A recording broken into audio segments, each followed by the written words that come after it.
Saya dibesarkan untuk percaya bahwa sebelum melakukan sesuatu sangat penting bagi saya untuk merencanakan dan mempersiapkan itu sebaik mungkin.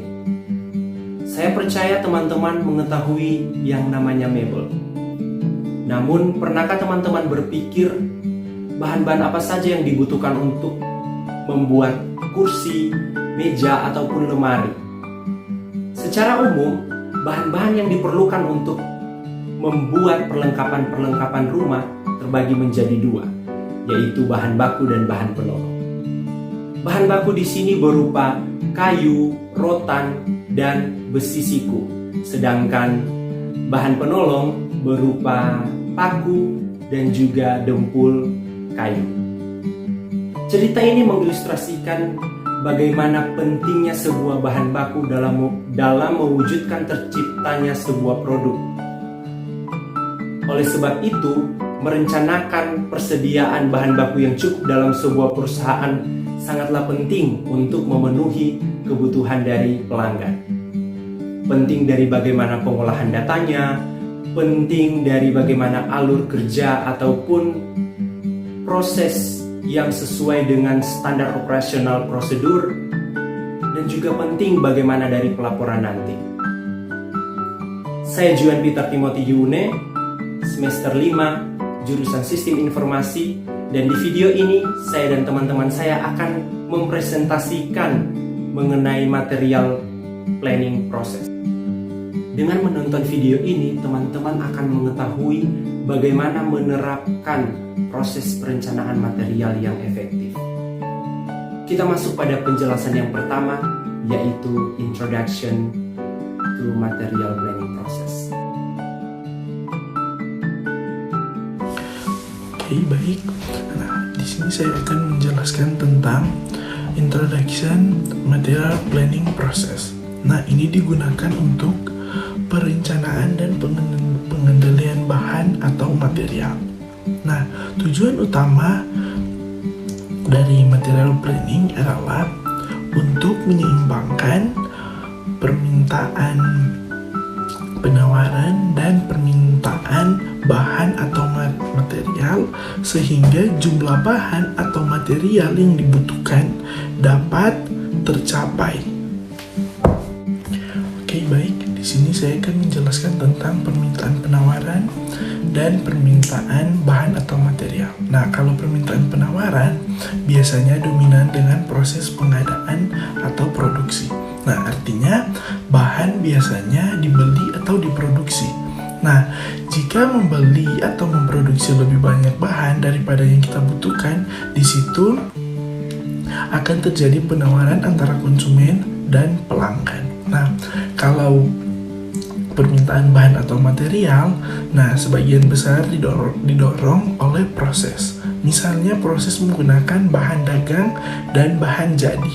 Nah, namun jika barang atau bahan tidak terpenuhi atau tidak tersedia saat dibutuhkan, proses ini tidak akan berjalan secara efektif. Nah, kenapa? Karena bahan baku tidak tersedia, maka perusahaan tidak dapat memproduksi bahan jadi dan dengan tepat waktu. Nah, akibatnya tidak akan dapat memenuhi pesanan pelanggan karena tidak memiliki bahan yang diperlukan. Nah, ini mengakibatkan hilangnya penjualan dan pelanggan tidak akan merasa puas saat membeli dari perusahaan.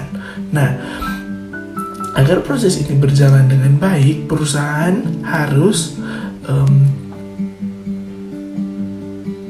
menyediakan barang yang mereka butuhkan atau yang customer butuhkan agar proses ini berfungsi secara efektif. Selanjutnya, pembahasan tadi berfokus pada pemenuhan dan produksi. Nah, oleh karena itu, material planning adalah salah satu proses yang paling kompleks dalam suatu organisasi. Nah, ini menggunakan data dari banyak proses dan menghasilkan proposal pengadaan. Nah, proposal pengadaan itu metode yang diusulkan untuk memperoleh bahan atau material.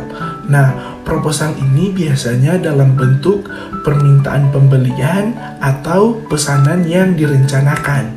Nah, permintaan pembelian yaitu untuk membeli suatu bahan atau material, dan permintaan pesanan yang direncanakan yaitu untuk memproduksi bahan atau material. Selanjutnya kita bisa lihat pada gambar ini diilustrasikan proses bagaimana penjualan dan operasi perencanaan atau SOP. Nah, yang menggunakan strategi pada gambar ini yaitu tentang strategi pendapatan dan penjualan. Nah, tujuan yang ditetapkan oleh manajemen senior pada gambar ini yaitu untuk membuat rencana operasi dari sebuah perusahaan. Nah, baik, selanjutnya itu tentang master data. Nah, ini digunakan untuk melakukan proses pada pengelolaan data dari sebuah sistem atau aplikasi. Nah, master data ini juga membantu informasi tambahan mengenai proses pengelolaan yang dilakukan dalam sistem dan aplikasi dari suatu perusahaan. Nah, di slide berikut, gambar ini diilustrasikan proses bisnis master data yang ditarik ke menu manajemen, atau master data ini ditarik ke manajemen. Nah, sehingga membuat aplikasi atau sistem menjadi otomatis lebih cepat untuk menginput sebuah data yang dianalisa dari suatu perusahaan. Baik, kali ini saya akan menjelaskan tentang material master dan procurement type. Jadi, apa itu material master? Nah, material master merupakan bagian dari master data. Nah, kalau berbicara tentang master data, itu adalah data yang dibuat terpusat dan valid untuk semua aplikasi. Sedangkan material master itu merupakan data-data terkait berupa barang atau materi yang tersimpan dalam sistem ERP. Material master menjadi salah satu tipe data yang paling kompleks dalam ERP. Mengapa? Karena material master itu digunakan dalam banyak proses bisnis. Jadi bukan hanya untuk satu proses bisnis saja. Setiap proses bisnis membutuhkan data material master yang berbeda-beda. Jadi pada material master biasanya terdapat data-data umum seperti nomor barang, deskripsi barang, berat barang, dan lain-lain. Nah, kalau kita lihat di dalam slide, di situ ada data MRP. MRP itu adalah Material Requirement Planning. Nah, data MRP itu bisa sangat luas. Nah, sehingga dia dibagi menjadi beberapa tampilan atau tab. Tapi dalam slide di situ dibagi menjadi 4 tampilan. Nah, MRP yang pertama itu mendefinisikan strategi perencanaan keseluruhan yang digunakan untuk material dan menentukan berapa banyak material yang harus dibeli perusahaan. Dan MRP yang kedua itu mengidentifikasi waktu yang dapat digunakan sistem untuk penjadwalan dan menyampaikan data yang digunakan sistem untuk menentukan cara pengadaan bahan. Dan MRP yang ketiga itu mengidentifikasi strategi yang akan digunakan sistem untuk menghitung berapa banyak bahan yang tersedia dan menentukan bagaimana bahan akan diproduksi. Dan MRP yang keempat itu berisi data yang digunakan sistem untuk memilih BOM yang benar. Jadi BOM itu adalah Bill of Materials. Kita akan masuk ke dalam procurement. Nah, procurement itu adalah sebuah kegiatan yang dilakukan oleh sebuah perusahaan untuk membeli barang, peralatan usaha, mesin-mesin produksi, bahan-bahan bangunan, ataupun jasa yang sedang dibutuhkan oleh perusahaan. Nah, proses procurement merupakan proses pemesanan atau pembelian barang dari vendor yang biasanya dilakukan oleh Departemen Procurement. Nah, kalau kita lihat di dalam slide, itu ada 8 tahap proses procurement.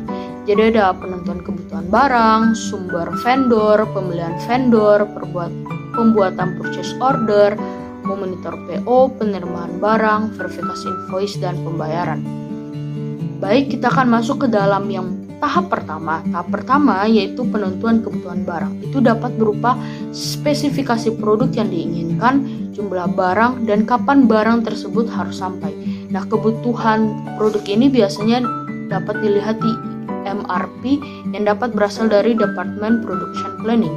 Dan yang kedua yaitu penentuan sumber barang, yaitu berupa daftar supplier atau vendor yang dapat memenuhi kebutuhan. Dan yang ketiga adalah pemilihan vendor yang dapat memenuhi kebutuhan berdasarkan pertimbangan dari Departemen Procurement. Dan yang tahap keempat yaitu purchase order atau PO, yaitu tahap pembuatan purchase order yang berarti sudah terdapat persetujuan permintaan barang kepada vendor tertentu.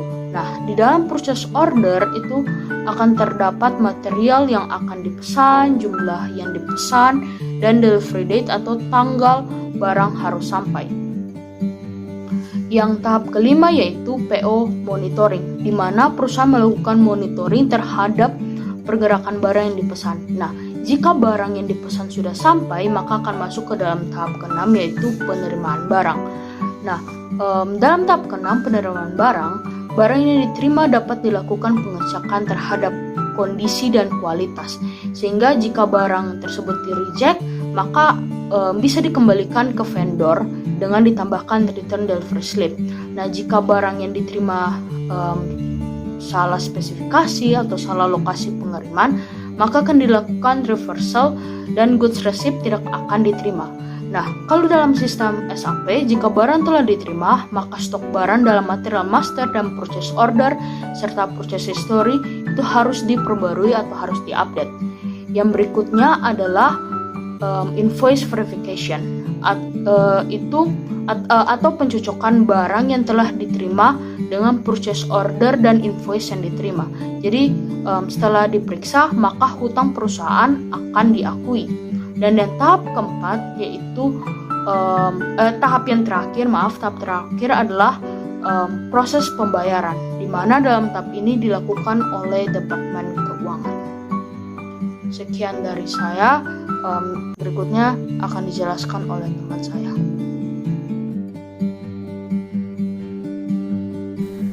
Baik, saya akan menjelaskan MRP types. Jenis-jenis dari MRP ini menentukan teknik pengendalian produksi yang digunakan dalam perencanaan. Ada beberapa teknik pengendalian produksi yang umum adalah Consumption Based Planning, Materials Requirement Planning, dan juga Master Production Scheduling. Yang pertama, saya akan membahas Consumption Based Planning. Banyak perusahaan menggunakan Consumption Based Planning ini untuk menghitung kebutuhan operasi mereka. Consumption Based Planning adalah metode tradisional yang memiliki keuntungan karena mudah dihitung dan juga mudah diterapkan. Teknik ini digunakan untuk memanipulasi data untuk memproyeksikan atau memperkirakan konsumsi masa depan berdasarkan data konsumsi historis. Lalu kemudian perusahaan akan melakukan pengadaan bahan berdasarkan proyeksi ini. Dari ilustrasi gambar yang ditampilkan di layar mengilustrasikan satu jenis consumption based planning yang disebut reorder point atau suatu kondisi di mana bahan baku harus kembali dipesan sebelum kehabisan persediaan. Reorder point adalah komponen yang sangat diperlukan dalam manajemen stok. Tujuannya adalah agar bisa menentukan batas minimal persediaan yang ada di gudang. Bisa kita lihat pada gambar, pada sumbu vertikal menunjukkan stok atau inventory stok, dan pada sumbu horizontal menunjukkan periode waktu yang relevan. Bisa kita lihat juga bahwa tingkat stok terus menurun dari waktu ke waktu. Pada garis diagonal yang mewakili perubahan tingkat persediaan adalah garis konsumsi. Dalam ilustrasi ini juga menunjukkan safety stock yang diinginkan, yang merupakan tingkat persediaan minimum yang diinginkan. Stock out akan terjadi jika perusahaan memiliki persediaan yang tidak mencukupi untuk memenuhi pesanan pelanggan atau untuk menghasilkan barang jadi. Kehabisan stok ini dapat menyebabkan produksi yang tidak mencukupi dan kehilangan penjualan. Nah, akibatnya perusahaan biasanya mempertahankan safety stock untuk menghindari situasi ini. Material planning proses yang memantau tingkat stok untuk mencegahnya jatuh di bawah safety stock. Untuk mencegah tingkat persediaan di bawah tingkat safety stock, maka perusahaan harus menerima pasokan bahan pada saat tingkat persediaan mencapai tingkat safety stock. Bisa kita lihat pada titik A di gambar. Lalu dibutuhkan beberapa waktu untuk pesanan diproses dan untuk pengiriman yang akan diterima. Kesenjangan waktu antara menempatkan pesanan, tanggal pemesanan ulang atau reorder date pada gambar, dan juga penerimaan bahan, juga tanggal pengiriman atau delivery delivery date pada gambar disebut waktu tenggang pengisian ulang atau replenishment lead time. Untuk memastikan bahwa perusahaan menerima bahan pada tanggal pengiriman yang diinginkan, perusahaan harus memesan cukup awal untuk memberikan pemasok waktu yang cukup untuk mengirimkan bahan. Sebagian besar perusahaan merasa lebih berharga untuk menentukan kapan harus memesan berdasarkan tingkat stok daripada dalam hal waktu tertentu. Secara khusus, mereka memesan bahan ketika tingkat persediaan mencapai tingkat yang telah ditentukan, yang dikenal sebagai titik pemesanan ulang atau reorder date. Titik pemesanan ulang atau reorder date ini dihitung dengan menggambar garis vertikal dari tanggal pemesanan ke garis konsumsi yang bisa kita lihat pada titik B, dan kemudian garis horizontal ke sumbu vertikal yang bisa kita lihat pada titik C. Berikutnya saya akan membahas Materials Requirement Planning. Menurut Jaspers, sistem MRP ini adalah suatu prosedur logis berupa aturan, keputusan, dan teknik transaksi berbasis komputer yang dirancang untuk menerjemahkan jadwal induk produksi menjadi kebutuhan bersih untuk semua item.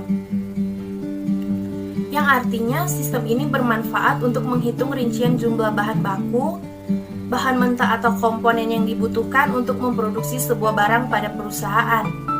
Biasanya sistem MRP ini digunakan oleh perusahaan manufaktur yang memang banyak memproduksi barang dan banyak permintaan.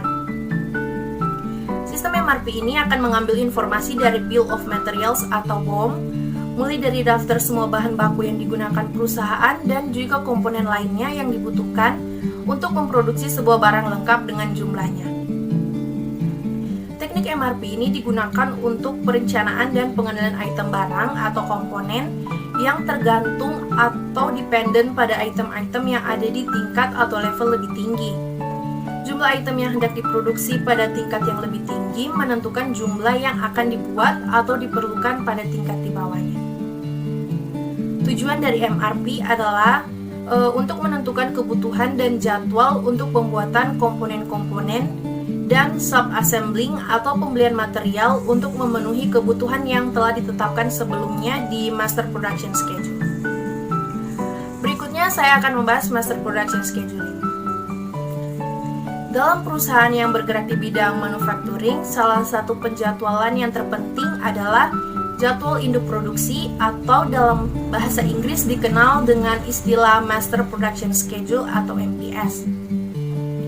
Master Production Schedule atau jadwal induk produksi adalah perencanaan produksi jangka pendek pada suatu perusahaan yang berisi tentang rencana menyeluruh serta perinciannya dalam menghasilkan produk akhir atau produk jadi. Dalam jadwal induk produksi juga memuat prioritas model produk yang akan diproduksi, jadwal pembelian bahan-bahan produksi, jadwal pelaksanaan proses produksi, dan juga jadwal kerja karyawan serta jadwal operasional mesin. Jadwal induk produksi ini juga bermanfaat dalam merencanakan kapasitas produksi dan kebutuhan material untuk aktivitas produksi. Interval waktu pada jadwal induk produksi atau MPS pada dasarnya tergantung pada jenis, volume, dan jangka waktu produksi untuk produk yang bersangkutan. Kebanyakan perusahaan-perusahaan menggunakan interval waktu mingguan untuk jadwal induk produksi ini. Namun ada juga yang menggunakan interval waktu harian, sedangkan horizon waktu pada jadwal induk produksi sangat tergantung pada karakteristik produk dan jangka waktu produksi. Namun ada juga jadwal induk produksi yang mencakup beberapa mingguan hingga ke periode tahunan. MPS ini pada umumnya disusun berdasarkan order, pelanggan, dan perkiraan order yang dibuat oleh perusahaan sebelum dimulainya sistem MRP. Nah, ada beberapa fungsi utama Master Production Schedule atau jadwal induk produksi, yaitu untuk menerjemahkan perencanaan agregat menjadi produk-produk akhir secara spesifik, mengevaluasi jadwal-jadwal alternatif, menentukan bahan-bahan produksi yang dibutuhkan, menentukan kapasitas produksi, memfasilitasi pemrosesan informasi, dan juga memanfaatkan kapasitas dengan efektif. Berikutnya kita masuk pada key load sizing. Load sizing adalah suatu metode yang digunakan untuk menentukan jumlah order suatu material sehingga biaya inventory dapat diminimumkan. Key load size untuk menentukan prosedur yang digunakan untuk menentukan ukuran lot. Ada beberapa teknik atau metode untuk menentukan lot sizing. Yang paling dasar adalah lot sizing statis yang menentukan kuantitas tetap berdasarkan nilai yang telah ditentukan sebelumnya, atau yang sering disebut fixed lot size, atau kuantitas tepat yang dibutuhkan, atau yang sering disebut lot for lot. Nah, contohnya, misalkan saat kita menggunakan prosedur lot for lot, jika persyaratan yang dihitung untuk kursi adalah 100, maka jumlah pesanan yang diusulkan juga 100. Prosedur lot sizing periode menggabungkan persyaratan dari beberapa periode waktu, seperti hari atau minggu itu menjadi satu lot. Prosedur lot sizing yang optimal memperhitungkan biaya pemesanan dan penyimpanan bahan menggunakan teknik seperti kuantitas pesanan ekonomis dan perhitungan kuantitas produksi ekonomis. Misalnya, jika persyaratan yang dihitung untuk kursi adalah 100, maka jumlah pesanan yang diusulkan mungkin 500 jika lebih ekonomis untuk membeli kursi dalam jumlah yang lebih besar.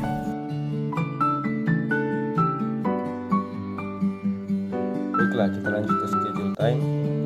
Salah satu tugas yang harus dilakukan melalui proses perencanaan adalah memperkirakan waktu yang diperlukan untuk mendapatkan bahan-bahan yang diperlukan.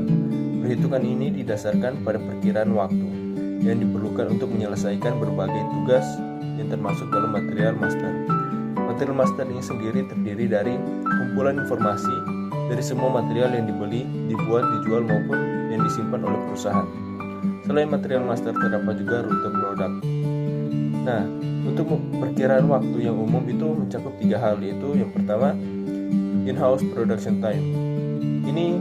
In-house production time ini merupakan waktu yang diperlukan untuk menghasilkan material secara internal. Yang kedua, planned delivery time. Planned delivery time ini merupakan waktu yang diperlukan untuk mendapatkan bahan dari luar. Yang terakhir itu GR processing time. Nah, GR processing time ini adalah jumlah waktu yang diperlukan untuk memasukkan bahan-bahan yang diterima ke dalam penyimpanan, atau bisa bilang ke dalam penyimpanan sehingga bisa digunakan. In-house production time dan GR processing time ini digunakan untuk menentukan waktu pengadaan untuk bahan yang diperoleh secara internal maupun eksternal, menggunakan waktu pengiriman yang direncanakan dan waktu pemrosesan GR itu sendiri. Kita lanjut ke slide yang berikutnya, in-house production time. Nah, ini in-house production time ini dibagi lagi menjadi 3 unsur waktu yang ditetapkan, yaitu setup time adalah yang pertama itu setup time. Setup time ini adalah waktu yang diperlukan untuk mendirikan pusat kerja yang biasa dibilang persiapan mesin atau operasi dalam produksi perusahaan. Yang kedua itu processing time atau waktu pemrosesan. Ini adalah waktu yang dibutuhkan untuk menyelesaikan operasi di pusat kerja. Yang ketiga itu adalah interoperation time. Ini adalah waktu yang diperlukan untuk memindahkan material dari satu pusat kerja ke pusat yang lain. Kita lanjut ke planning time frames. Planning time frames ini merupakan sebuah kebijakan yang kita buat untuk melakukan pembatasan melindungi proposal pengadaan sehingga dapat menghindari perubahan secara otomatis ke jadwal induk atau utama. Proses perencanaan material seringkali harus menyesuaikan jumlah dan jadwal yang ditetapkan untuk proposal pengadaan. Misalnya, konsumsi bahan mentah mungkin tidak terduga karena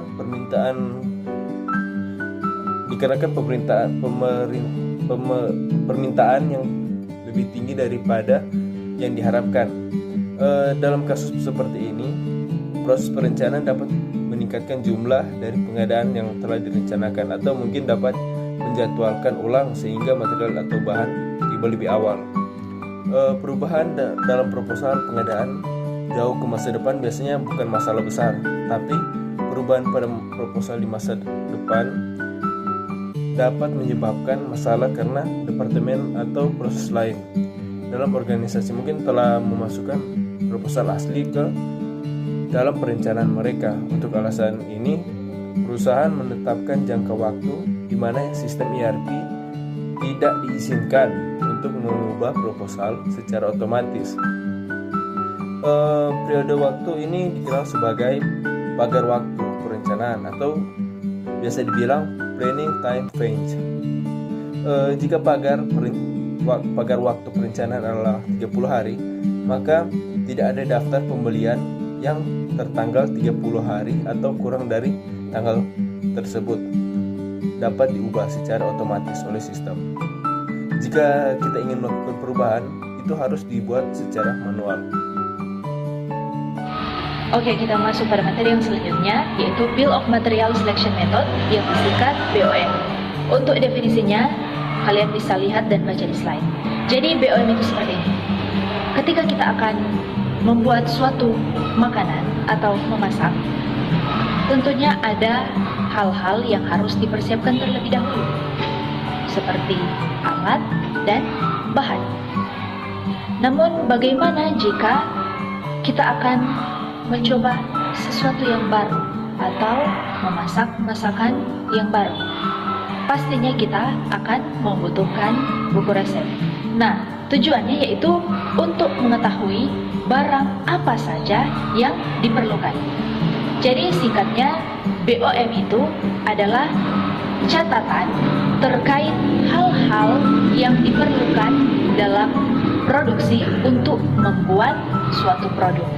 Nah, dari gambar yang kalian lihat, di sini BOM mengacu pada daftar item yang menunjukkan setiap jumlah bahan yang dibutuhkan. Sebelum membuat BOM, alangkah baiknya jika mengetahui komponen-komponen yang ada. Komponen yang pertama yaitu deskripsi. Nah, deskripsi ini adalah komponen yang akan membantu kita untuk membedakan bahan sejenis dan mengidentifikasi bagian. Komponen yang kedua yaitu nama bagian. Nama bagian ini berfungsi untuk mempermudah dalam mengidentifikasi item di BOM. Komponen yang ketiga yaitu nomor bagian. Selain nama bagian ada juga nomor bagian, dan nomor bagian ini harus unik untuk membantu dalam siklus manufaktur. Komponen yang keempat yaitu jenis pengadaan. Jenis pengadaan ini mengacu pada metode yang digunakan oleh produsen untuk mendapatkan setiap bagian atau segala sesuatu yang dibeli. Dan komponen yang kelima, kuantitas. Kuantitas ini merupakan komponen yang penting karena fungsinya sebagai alat pembelian yang akurat atau membantu dalam menentukan jumlah bagian yang digunakan di setiap perakitan. Yang keenam, komponen satuan ukuran. Satuan ukuran ini fungsinya untuk memastikan bahwa bahan yang telah dibeli dan dikirimkan jumlahnya itu tepat.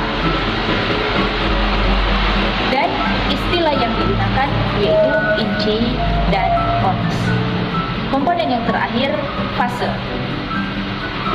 Fase ini berguna pada saat pengenalan produk baru atau pemasaran produk baru. Dan kalau misalkan ada bagian yang sedang dalam daftar tunggu persetujuan, maka kita bisa mengatakannya dengan istilah belum dirilis. Dan untuk item yang mungkin belum lengkap, kita bisa mengatakannya dengan istilah dalam produksi. Selanjutnya ada jenis dan struktur BOM. Jenis yang pertama yaitu Engineering Bill of Material, disingkat IBOM. Nah, IBOM ini berfokus pada rakitan atau suku cadang tertentu yang dirancang oleh para engineering. Struktur dari IBOM ini sendiri berasal dari sudut pandang desain. Sebagian besar engineering mengembangkan IBOM ini menggunakan bantuan alat. Ada dua alat. Yang pertama desain berbantuan komputer, dan yang kedua electronic design automatic. Dan alasan menggunakan dua alat ini karena setiap desain BOM mengalami banyak revisi. Jenis yang kedua yaitu Manufacture Bill of Material atau MBOM. MBOM ini merupakan daftar dari bahan penting yang disusun dengan baik sehingga akan menghasilkan produk yang siap dikirim. MBOM ini juga menyajikan dua hal penting. Yang pertama, data bagian individu, dan yang kedua, bagian yang perlu disempurnakan sebelum perakitan. Selanjutnya, struktur BOM. Yang pertama, Bill of Material tingkat tunggal. BOM tingkat tunggal ini adalah daftar yang relatif sederhana. Di dalam struktur ini, setiap sub-assembly dan assembly menunjukkan satu kali. Biasanya muncul dengan jumlah yang sesuai yang dibutuhkan untuk membuat produk. Jadi tidak lebih dan juga tidak kurang.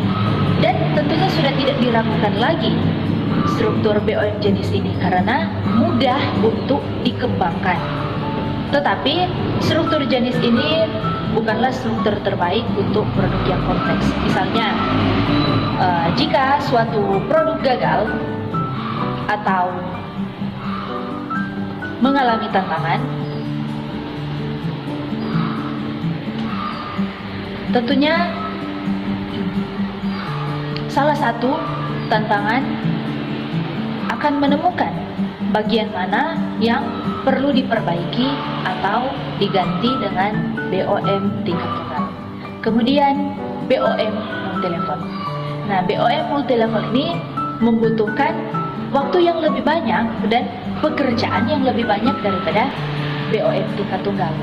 Mengapa? Karena multilevel ini menunjukkan banyak detail atau secara terperinci bagian-bagian dari produk, mulai itu dari produk bagian kecil, menengah, dan bagian utama. Struktur ini juga menunjukkan jumlah material yang akan dibutuhkan. Kita masuk pada cara membuat BOM. Di sini saya tidak akan menjelaskannya lagi, tapi saya sudah melampirkan gambar serta langkah-langkah dalam pembuatan BOM di SAP secara rinci. Jadi kalian boleh lihat dan baca sendiri. Oke, selanjutnya ada hal-hal yang perlu dipertimbangkan sebelum membuat BOM. Yang pertama, produk apa yang kita rencanakan untuk diproduksi. Yang kedua, bagaimana kita akan mengelola BOM ini, misalkan menemukan sistem yang dapat mengelola BOM dengan tepat sehingga akan memudahkan dalam pengerjaannya. Kemudian yang ketiga, bagaimana kita akan melampirkan file catatan BOM. Maksudnya seperti lembar data bagian dan instruksi pengerjaan. Yang keempat, hal yang perlu dipertimbangkan adalah siapa saja yang akan menggunakan catatan BOM ini. Ini berguna agar dapat dipastikan bahwa hanya anggota tim itu saja yang bisa mengaksesnya. Kemudian yang terakhir ialah software apa yang kita pilih untuk membuat BOM. Nah, ini hal yang sangat penting karena memilih software yang tepat akan mempertahankan BOM yang dari awalnya sudah akurat. Sesuai dengan beberapa artikel yang saya baca, banyak perusahaan pada awalnya menggunakan Microsoft Excel. Tetapi ketika perusahaan mulai berkembang dan produksinya menjadi lebih luas, perusahaan beralih dari Microsoft Excel ke program yang lebih maju, yaitu SAP. Tadi sudah disebutkan SAP. Jadi SAP ini adalah singkatan dari System Application and Processing. SAP ini merupakan software yang tingkat lanjut yang sudah digunakan oleh banyak perusahaan besar. Sekian penjelasan dari saya mengenai Bill of Material Selection Method. Terima kasih. Ya, saya akan jelaskan tentang strategi grup. Nah, strategi grup ini mempunyai tanggung jawab untuk mengelompokkan atau mengatur suatu strategi perencanaan yang tingkat tinggi yang memiliki tahap-tahap untuk menciptakan suatu material. Nah, strategi grup ini juga menguasai berbagai macam-macam persyaratan atau kombinasi tergantung dari rencana yang sudah disiapkan atau sudah ditentukan oleh strategi perencanaan. Nah, proses produksi strategi perencanaan juga dibagi menjadi 3 kategori besar, yaitu make to stock, make to order, and assemble to order. Nah, apa ini make to stock, make to order, and assemble to order? Saya akan jelaskan. Pertama, dari sistem produksi make to stock. Nah, sistem produksi make to stock adalah sistem produksi yang menjalankan proses produksinya berdasarkan prediksi atau peramalan. Proses produksinya itu dimulai dari pengolahan bahan baku hingga menjadi produk yang sudah siap tanpa harus menunggu pesanan dari konsumen. Nah, produk ini sudah dibuat untuk disimpan dalam gudang atau warehouse dan dapat mengantisipasi bila menerima permintaan mendadak. Nah, ini juga bisa mengurangi terjadinya kekurangan produk. Nah, yang kedua itu make to order. Make to order adalah sistem produksi yang menjalankan proses produksinya merespon pesanan permintaan yang sudah diterima. Proses produksinya itu dilaksanakan mulai dari pengolahan bahan baku hingga menjadi produk. Jadi harus menunggu produknya jadi baru bisa diterima. Harus menunggu waktu-waktu tertentu baru produknya bisa diterima oleh si yang meminta atau oleh konsumen. Nah, hasil produk ini juga harus sesuai waktu dan dikirimkan harus juga sesuai waktu yang disepakati oleh kedua belah pihak, mungkin dari para produksi dan para konsumen. Nah, yang terakhir assemble to order. Apa ini assemble to order? Assemble to order adalah sistem produksi yang menjalankan proses produksinya yang baru saja diterima. Jadi proses produksinya itu mulai dari pengolahan bahan baku sampai proses perakitannya itu memiliki sifat yang siap rakit atau langsung jadi. Nah, di sini hasil produksinya itu berupa komponen-komponen siap rakitnya itu disimpan dalam gudang sehingga tidak memerlukan waktu yang lama untuk proses produksinya atau menunggu hasil akhirnya. Nah, setelah dirakit, produk akhir akan dikirimkan atau diberikan kepada konsumen sesuai waktu yang ditentukan. Nah, selanjutnya kita masuk dalam consumption mode. Nah, consumption mode ini mengontrol waktu di mana sistem menggunakan persyaratan. Nah, poin kunci yang muncul dari diskusi kelompok strategi adalah bahwa cara PIR atau Plan Independent Requirements dan CIR atau Actual Customer Orders berinteraksi ditentukan oleh strategi perencanaan. Nah, di satu sisi dalam strategi MTS atau Make to Stock seperti perencanaan kebutuhan bersih, Actual Customer Orders dan Plan Independent Requirements independen satu sama lain, dan proposal pengadaan yang dihasilkan oleh proses perencanaan material hanya didasarkan pada PIR atau Plan Independent Requirements.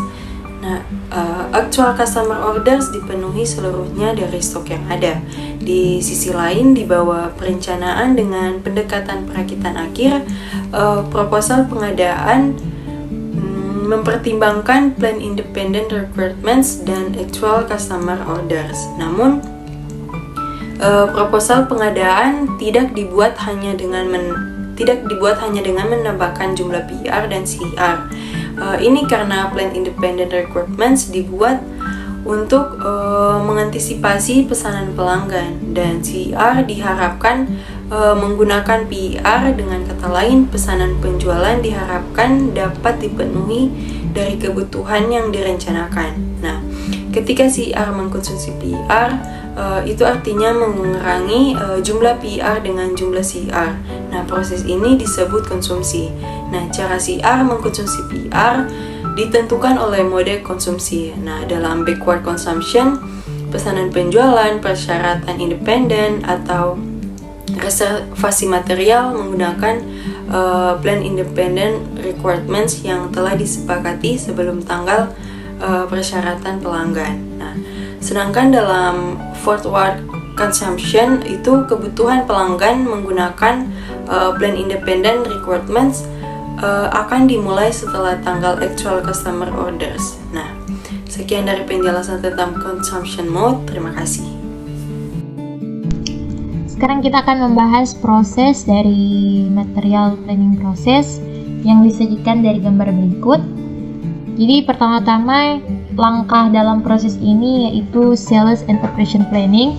Lalu yang kedua ada disaggregation, lalu mereka membahas tentang material requirement planning, di mana SOP atau sales and operation planning ini merupakan suatu alat perencanaan yang biasanya digunakan sebuah bisnis untuk mereka memasukkan ataupun mereka menghasilkan perkiraan penjualan nantinya, serta mereka juga menentukan berbagai persyaratan inventaris, dan akhirnya mereka menghasilkan sebuah rencana operasi ini.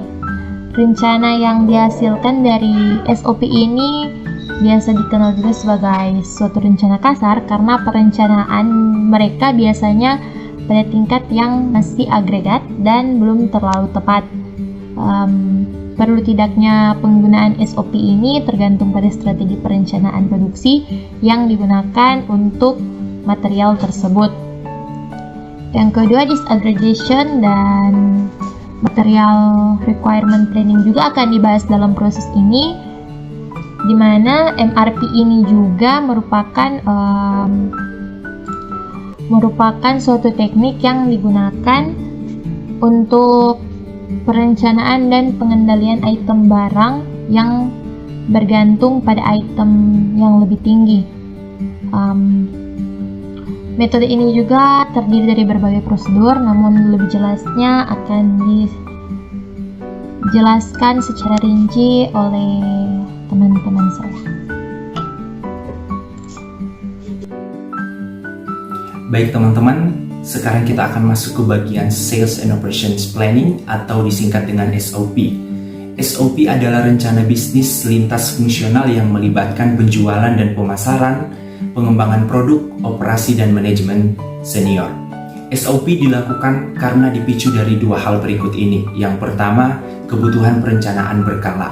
Misalnya sebuah organisasi mungkin memerlukan tinjauan triwulanan tentang perkiraan penjualan dan rencana produksi di dalam organisasinya.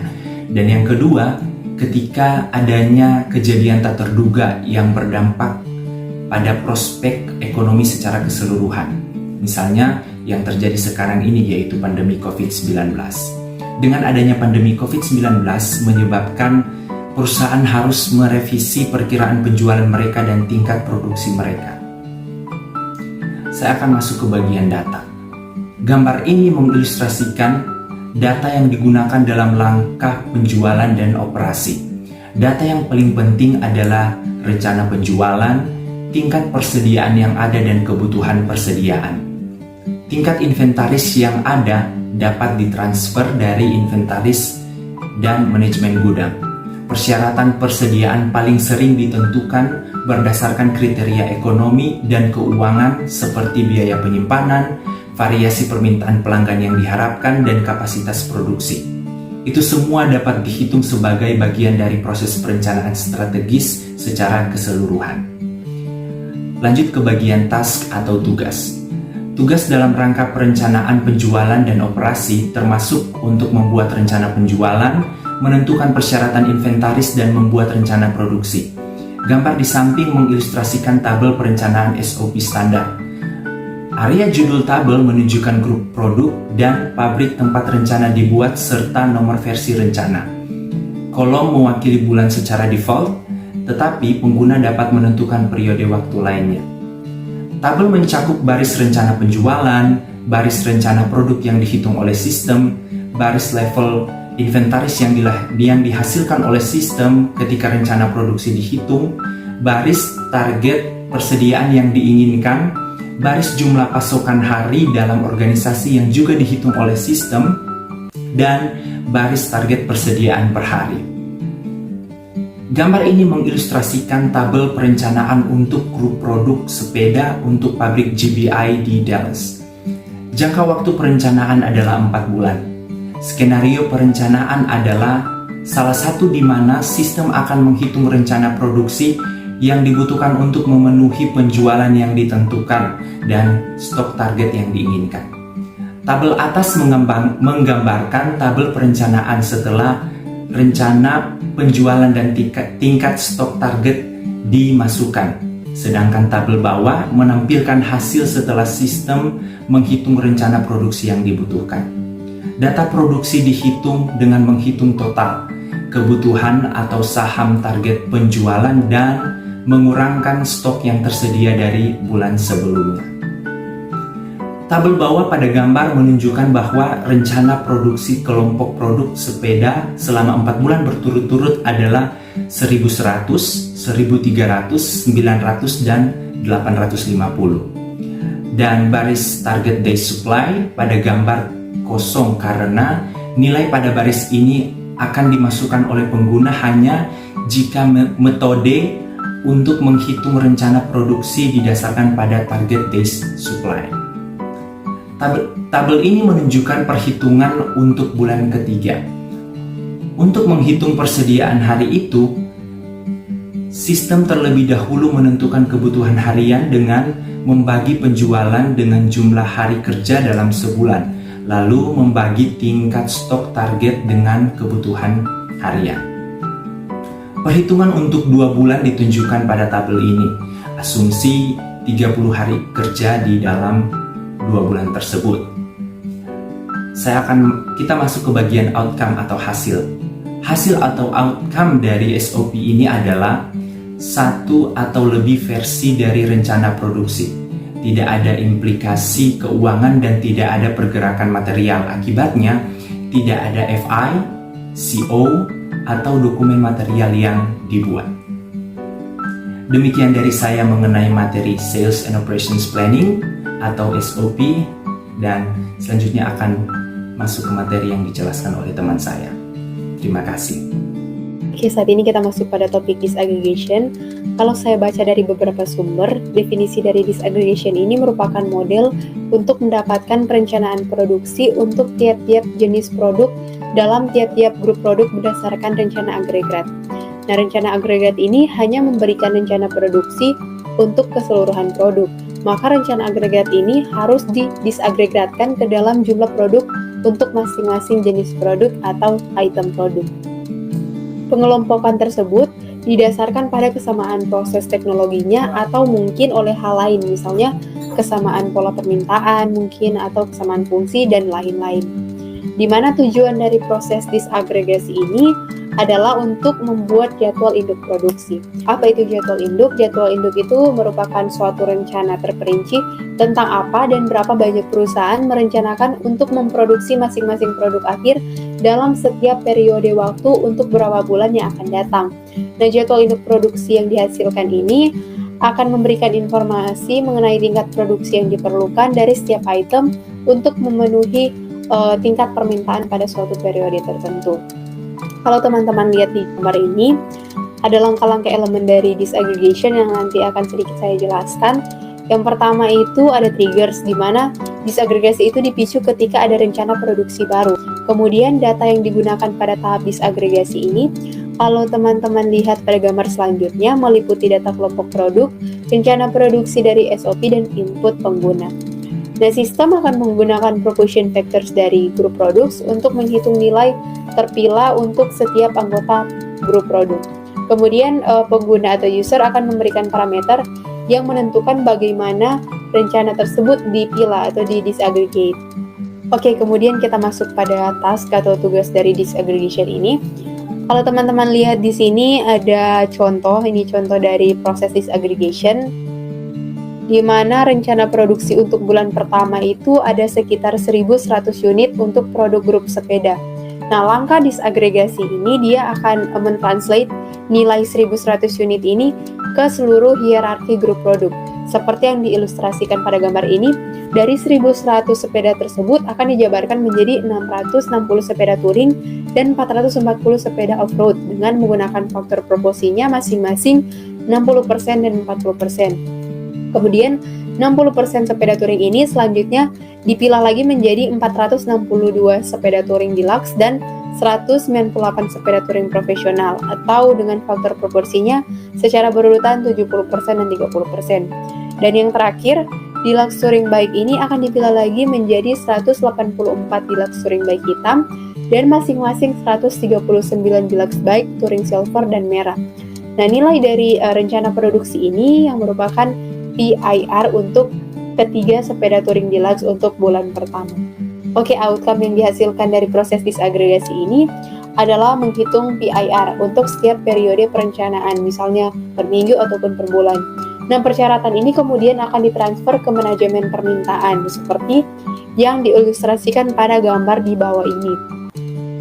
Gambar tersebut menunjukkan bahwa rencana untuk grup produk sepeda touring deluxe itu dipilah menjadi atau disaggregate itu menjadi 3 bahan. Teman-teman boleh lihat di sini. Nah, dari ketiga bahan itu akan ditransfer ke manajemen permintaan atau demand management yang akan saya jelaskan sebentar. Oke, sekian dari proses disaggregation. Terima kasih. Oke, kita masuk pada demand management. Demand management ini atau dapat dikatakan manajemen permintaan adalah suatu fungsi untuk mengetahui semua kebutuhan produk atau jasa, di mana fungsi dari demand management ini adalah untuk memperkirakan jumlah kebutuhan dan juga tanggal pengiriman untuk produk jadi. Kemudian manajemen permintaan juga akan menggunakan PIR. PIR itu singkatan Plan Independent Requirements atau persyaratan independen yang direncanakan setelah melakukan proses disagregasi. Oke, data yang digunakan pada manajemen permintaan ini seperti yang ditunjukkan pada gambar di bawah. Dia menggunakan data persyaratan dari SOP dan juga proses pemenuhan atau disebut dengan CIR. Ini juga menggunakan strategi perencanaan yang ditentukan oleh kelompok strategi di Material Master. Kemudian, tugas dari demand management. Nah, tugas utamanya adalah membuat PIR yang direvisi untuk material, untuk bahan-bahannya. Kemudian, tugas lainnya itu menentukan prosedur mana yang dapat digunakan untuk perusahaan dalam menghitung persyaratan, dan ini bergantung pada strategi perencanaan produksi yang ditentukan oleh kelompok strategi dalam Material Master. Dan perlu diingat bahwa langkah manajemen permintaan ini atau demand management ini dilakukan secara otomatis oleh sistem ERP. Oke, outcome atau hasil yang diberikan dari manajemen permintaan ini adalah PIR untuk setiap materi yang disebut dalam perencanaan. Sekian dari saya mengenai demand management. Terima kasih. Terima kasih atas kesempatan yang diberikan kepada saya. Saat ini saya akan menjelaskan Material Requirement Planning atau bisa disingkat MRP. Jadi MRP ini adalah sistem atau teknik yang kita gunakan untuk perencanaan atau pengendalian jumlah bahan baku atau komponen yang dibutuhkan dalam produksi sebuah barang tertentu. Pada umumnya sistem ini digunakan oleh perusahaan manufaktur. Sistem ini dibuat untuk menjawab 3 pertanyaan, yaitu yang pertama, barang apa yang dibutuhkan, berapa banyak jumlah barang tersebut dibutuhkan, dan kapan barang tersebut dibutuhkan. Biasanya sistem MRP membutuhkan bantuan software untuk mengotomatiskan proses produksi di perusahaan manufaktur, seperti software manufaktur. Dan di sini ada cara kerja MRP. Jadi sistem ini mengambil informasi dari Bill of Materials atau daftar semua bahan baku yang digunakan, sub-assemblies dan komponen lainnya yang dibutuhkan untuk memproduksi sebuah barang lengkap dengan jumlahnya. Selain itu, MRP juga memanfaatkan data inventory dan jadwal produksi produksi utama untuk menghitung jumlah bahan baku yang dibutuhkan dan kapan bahan baku tersebut diperlukan pada saat produksi berjalan. Jadi metode ini efektif untuk berbagai jenis perusahaan manufaktur seperti manufaktur diskrit, pabrik mobil, perkakas atau sejenisnya, dan ada manufaktur proses yaitu pabrik makanan atau minuman, pabrik kimia dan sejenisnya. Kemudian di sini ada perkembangan MRP menjadi ERP.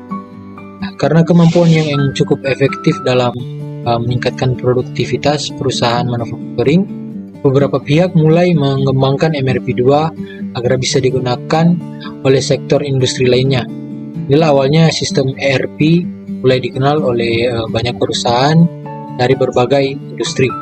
Jika MRP pada umumnya digunakan oleh perusahaan manufaktur, ERP bisa digunakan oleh berbagai jenis industri, retail, konstruksi, perbankan, dan perusahaan jasa mulai mengimplementasikan software ERP di perusahaan mereka.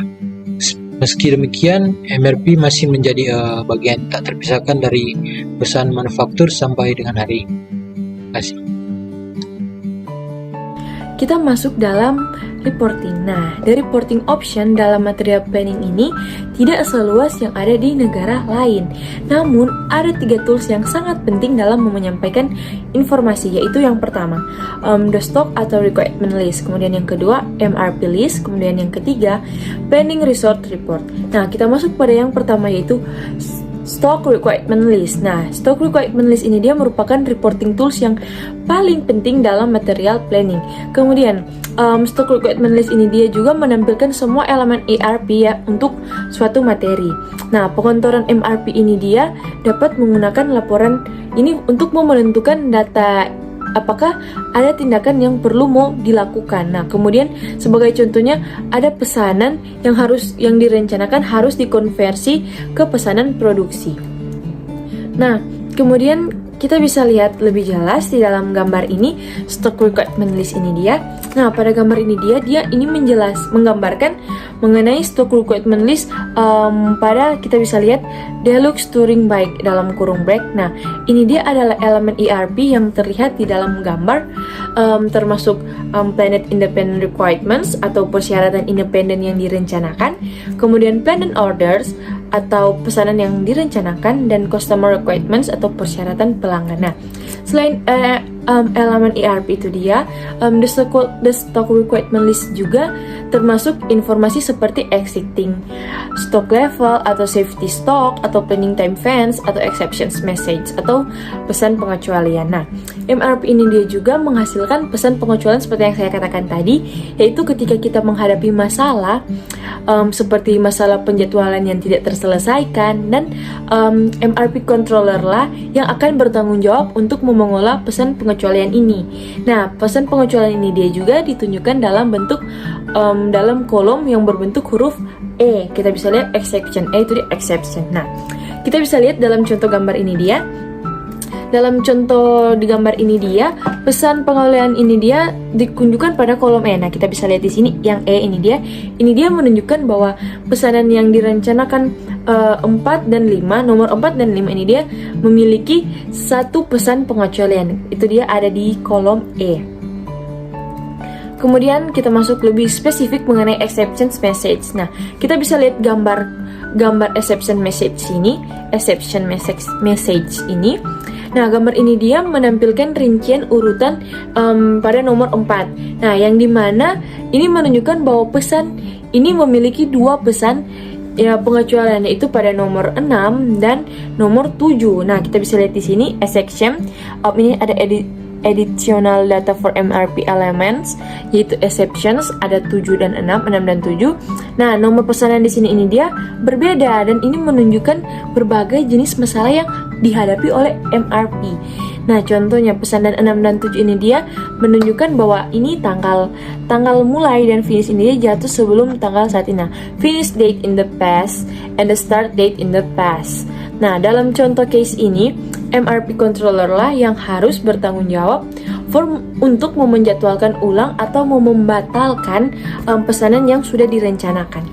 Kita masuk dalam materi availability in the stock atau requirement list. Nah, pada gambar material availability in the stock ini dia atau requirement list ini adalah gambar laporan yang dimana laporan ini dia tidak dapat kita peroleh dari requirement list. Nah, pada gambar ini dia menunjukkan komponen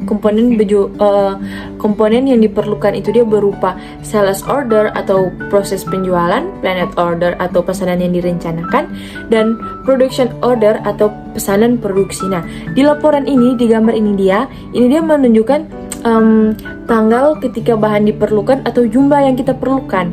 Nah, kita bisa lihat di bagian kiri ini, di sebelah kiri ini ada simbol petir. Ini dia menunjukkan bahwa ada masalah dengan availability-nya. Kemudian kita bisa melihat exception message ini dia atau pesan pengecualian yang saya katakan tadi. Kita bisa lihat di sisi kanannya. Ini ada tertulis di exception message, kemudian ada panah ke kanan, yang itu kanan itu dia menunjukkan exception message yang ini dia masalahnya ini dia tidak bisa diselesaikan oleh sistem secara otomatis, namun ini dia hanya bisa diselesaikan oleh pengontrol MRP controller. Nah, MRP controller ini dia menggunakan daftar ini dia untuk menyelidiki dan menyelesaikan masalah terkait ketersediaan dari masalah tersebut. Bagian di MRP list itu adalah list yang mirip seperti stock requirement list, tapi displaynya memperlihatkan statistik waktu dari data-data MRP yang masuk dan langkah-langkah MRP yang dieksekusi. Seperti stock requirement list, dan laporan ini juga kita dapat mengakses dan mengelola elemen MRP secara individual. Laporan ini juga dapat dibuat untuk keduanya, yaitu secara individu atau kelompok, dan isu-isu yang direncanakan disajikan dalam laporan termasuk tiers dan customer order atau pesanan pelanggan. Bagian planning result report ini menunjukkan hasil dari MRP adalah planning result report. Kita bisa melihat contoh pada gambar ini. Dalam gambar ini kita bisa melihat jumlah agregat untuk elemen MRP agar lebih mudah untuk melihat keseluruhan gambar. Nah, dari contoh gambar ini kita bisa melihat bahwa list 1 adalah stock requirement list dan list 2 adalah MRP list. Mungkin perbedaannya tidak terlalu terlihat karena dua kolom ini identik. Oleh karena tidak ada perubahan sama sekali, karena dalam situasi perencanaan sejak produser MRP telah selesai. Nah, dalam contoh gambar ini kita juga bisa melihat statistik waktu dari display MRP list. Itu seperti apa? Terima kasih teman-teman telah menonton video kami. Kami dari grup 1 berharap teman-teman bisa mengerti tentang material planning proses secara keseluruhan, dari apa itu material master, proses, dan sampai pada pelaporannya atau reporting. Dan ingat, if plan A doesn't work, the alphabet has 25 more letters. Thank you, God bless you.